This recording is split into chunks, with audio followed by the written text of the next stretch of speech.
scraping out everything in between. It goes down 5 or 6 centimeters the whole way round. We've cleared it all out. Now we're making up all of the sand and the cement for the repointing. So we've done a dry mix of 4:1, 1 part cement, 4 parts sand, and I'm literally just mixing it up now and just making sure that I get all of these little crumbly bits out where the sand has clumped. So cement will corrode your hands and start to feel quite abrasive, so I'm going to be wearing gloves. Once you've mixed it up, but this is the sort of consistency you want to have. When you squeeze it together, it clumps and holds its shape like this, nice and firm. Push it in, compact it down, and then put another layer on top, and then leave it, and it will cure, because there's enough moisture and wetness in the sand to help cure that cement.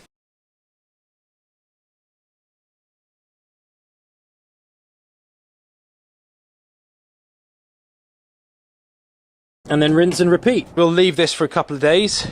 If it doesn't rain, we'll go around with a watering can and just lightly water the whole thing.